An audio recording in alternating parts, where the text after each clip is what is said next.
আজ হচ্ছে আমাদের কাশ্মীর ভ্রমণের শেষ দিন, তাই সকাল সকাল ব্যাগপত্র গুছিয়ে আমরা এখন শ্রীনগর থেকে রওনা দেব পেহেলগাঁওর উদ্দেশ্যে। শ্রীনগর থেকে পেহেলগাঁও প্রায় 90 কিলোমিটার রাস্তা, যেতে প্রায় 2 থেকে আড়াই ঘন্টা লাগে। আর এই শ্রীনগর থেকে পেহেলগাঁও যাওয়ার রাস্তায় পড়বে বড় বড় ড্রাই ফ্রুটস এর দোকান, তার সাথে আপেল বাগান। যেহেতু এখন আপেলের সিজন ছিল না, তাই আমরা আপেল গাছ বা ফল কোনোটাই তেমন দেখতে পাইনি। আর এই দোকানগুলোতে তোমরা তো ড্রাই ফ্রুটস পাবেই, তার সাথে পাবে এখানকার ফেমাস ক্রেশর। আর আমরা এখান থেকে বাড়ির জন্য 2 প্যাকেট মিক্স ড্রাই ফ্রুট নিয়ে নিয়েছিলাম, যার প্রাইস পড়েছিল 450 টাকা। আর এই পেহেলগাঁও যাওয়ার রাস্তাতেই তোমরা পাবে উইলো কাঠ থেকে ব্যাট তৈরির বড় বড় ফ্যাক্টরি। তোমরা সেখানেও একটু ঘুরে দেখতে পারো কিভাবে এখানে ব্যাট বানানো হয়। কাশ্মীরের প্রাকৃতিক সৌন্দর্য দেখতে দেখতে প্রায় 1.5 ঘন্টা পর আমাদের গাড়ি এসে থামলো একটা ধাবার সামনে। সেখান থেকে টুকটাক কিছু খাবার দাবার খেয়ে আমরা আবার রওনা দেব আমাদের গন্তব্যের দিকে।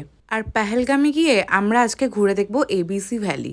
এবিসি মানে হচ্ছে আরু ভ্যালি, বেতাব ভ্যালি আর চন্দনওয়াড়ি। আর এই 3টে জায়গা ঘুরে দেখার জন্য আমাদের গাড়ির রেন্ট দিতে হবে 3500 টাকা মাত্র। আর তোমরা চাইলে সেটা শেয়ারে করে নিতে পারো, তাহলে কস্টটা অনেকটাই কমে যায়। আর এই রাস্তাটা দিয়ে চলে যাচ্ছে বৈশরণ ভ্যালি। বৈশরণ ভ্যালিকে বলা হয় ভারতের মিনি সুইজারল্যান্ড। আমাদের পেহেলগাঁও পৌঁছাতে অনেকটাই দেরি হয়ে গেছিল, আর বৈশরণ ভ্যালি যাওয়ার মতো সময়ও হাতে ছিল না, তাই সেটাকে আমরা স্কিপ করে গেছি। প্রায় 1:30 থেকে 2টো নাগাদ আমরা পেহেলগাঁও পৌঁছে হোটেলে চেকিং করে নিলাম। আর হোটেল থেকে বাইরের ভিউটা ছিল এমনই, মনে হচ্ছে দূরের ওই পাহাড়গুলো কোথাও যেন এসে একদম পাশে মিশে গেছে। আর রুম থেকে জানলা খুললে এক উঠোন বরফ না হোক, বরফের চাই কিন্তু চারিদিকে ছড়িয়ে আছে। তাই রুমে গিয়ে ফ্রেশ হয়ে আমরা রওনা দিলাম প্রথমে বেতাব ভ্যালির উদ্দেশ্যে। পেহেলগাঁওর বুক থেকে বয়ে গেছে এক টুকরো লিডার নদী, যেটা পেহেলগাঁও সৌন্দর্যকে আরো শতগুণে বাড়িয়ে তোলে। তাই আমরাও দেরি না করে 100 টাকা এন্ট্রি ফি দিয়ে ঢুকেই পড়লাম বেতাব ভ্যালিতে। লোকমুখে শোনা বেতাব মুভির শুটিং যেহেতু এখানেই হয়েছিল, সেখান থেকেই এর নাম হয় বেতাব ভ্যালি। স্বর্গ কাকে বলে জানা নেই,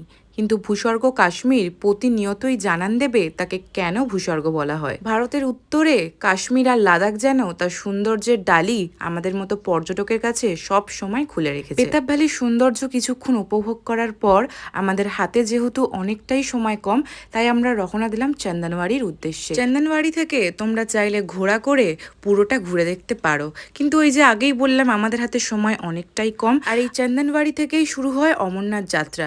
এখান থেকে অমরনাথ মাত্র আর 16 কিলোমিটার। চন্দনওয়াড়িতে কিছুক্ষণ সময় কাটানোর পর পাহাড়ের গা ঘেঁষে একা বেঁকা রাস্তা ধরে আমাদের গাড়ি এখন এগিয়ে চলেছে আরু ভ্যালির উদ্দেশ্যে। আর আরু ভ্যালি যাওয়ার পথের দৃশ্য ছিল একদম মনোমুগ্ধ করা। আর তোমাদের একটা সাজেশন দিতে চাই, তোমরা যদি কখনো কাশ্মীর বেড়াতে যাও আর পেহেলগাঁও ঘুরতে যাও, তাহলে তোমরা একটু আগে বেরোনোর চেষ্টা করবে।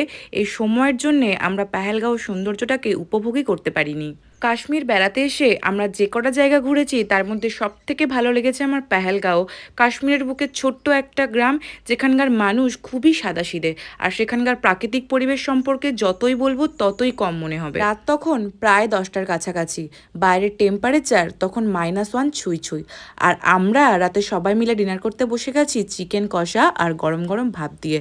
এতটাই ঠান্ডা, বাইরে থেকে কিন্তু তোমরা দেখতেই পাচ্ছ ধোঁয়া উঠছে। যেহেতু আজকে আমাদের লাস্ট দিন, তাই আমরা খাওয়া দাওয়ার পর ব্যালকানিতে বসে চুটিয়ে সবাই মিলে আড্ডা মেরেছি। আর আমাদের সাথে যোগ হয়েছিল এখানকার হোটেলের স্টাফরা।